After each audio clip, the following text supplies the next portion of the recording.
Hello guys, I recently published an article titled From Cats to Bullet Train. So you'll be wondering, what does bullet train and cats have to do with the blockchain? It has everything to do with the blockchain as long as analogy is concerned. So I've actually found out that to get people to understand blockchain concepts, trying to use analogies that they already can relate with is a good way to do that, whether they are blockchain savvy or not.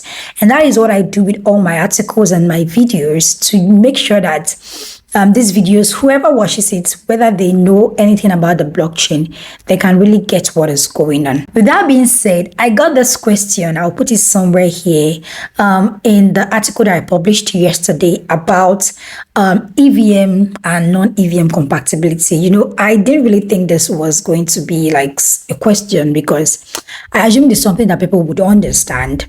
But then I found out that don't assume. So I'm not being assumptuous here if there's anything like that. So I'm not assuming here. So this video is actually spontaneous, and it's just basically to explain that concept in a way that when you're woken up from bed tomorrow, you can explain it. So let's dive in. The word EVM, just see it like the operating system that blockchains and smart contracts run on.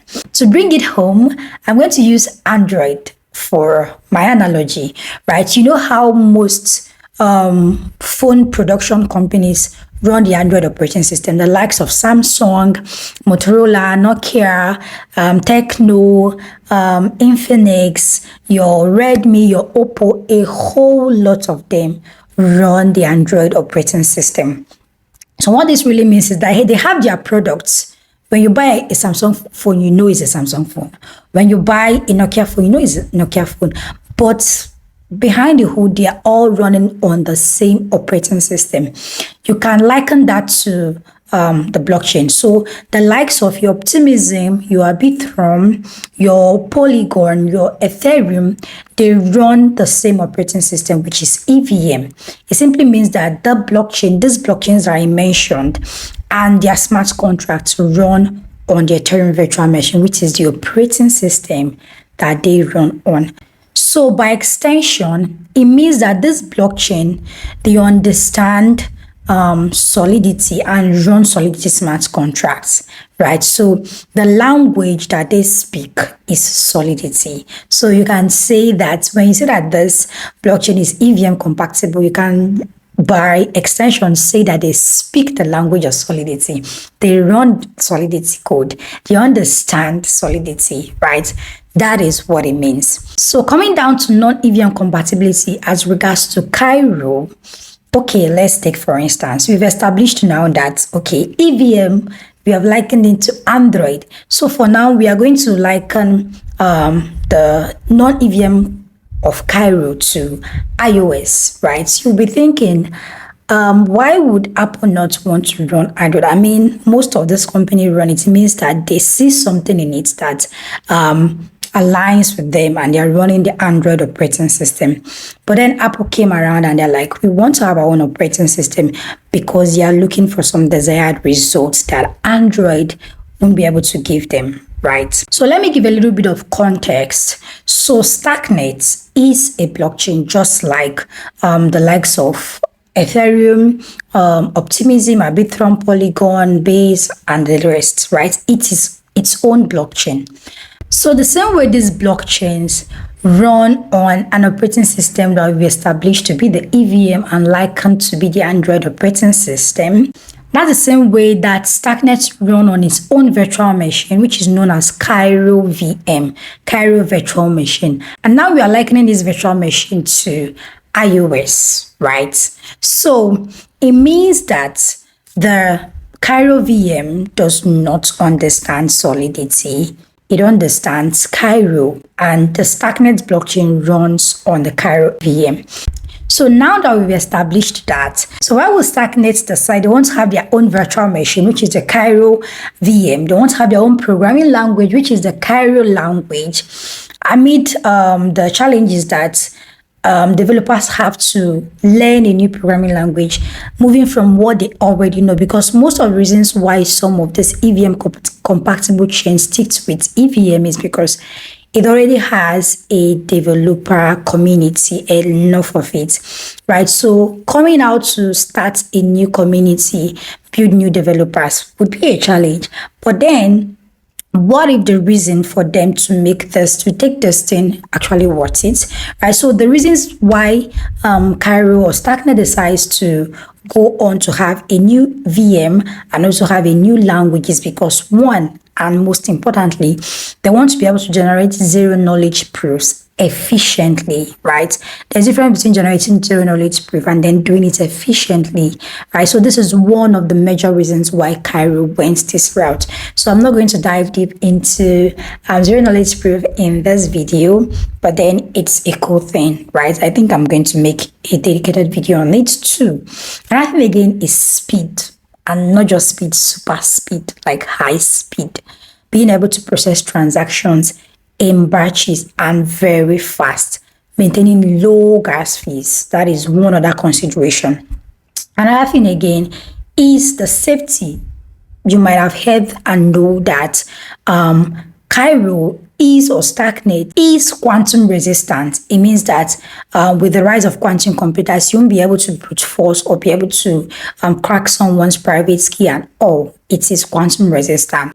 And also, very importantly, scalability, because that is one of the issues that Ethereum is battling today, the issue of scalability, and for it to be able to increase its transaction throughput and reduce gas fee.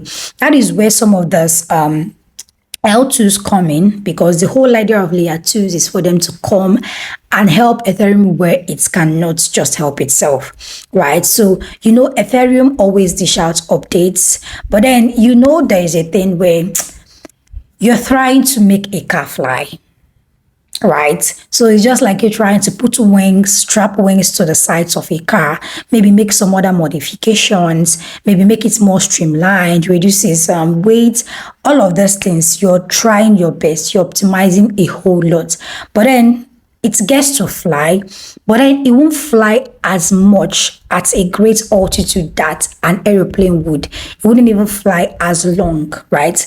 Like aeroplane can fly for hours, like several hours at a very high altitude. But then the car that you've strapped some wings on, you've made streamlined, you might be able to find a way to just make it to just go up from the ground, right? And get to a certain height, and might get it to fly for a certain minutes or a few hours. But then you won't be able to get it to fly as long as a proper airplane would, right? So this is me trying to tell you, this is where Ethereum is and this is where Starknet is, right? They keep making their upgrades, trying their best, and then making it even easier for the L2s that are coming to save them even more. Do you get? So when it comes to being non-EVM compatible, it's not just Starknet. There are several other chains, most of your favorites, that are also non-EVM compatible. The likes of your Solana is not EVM compatible.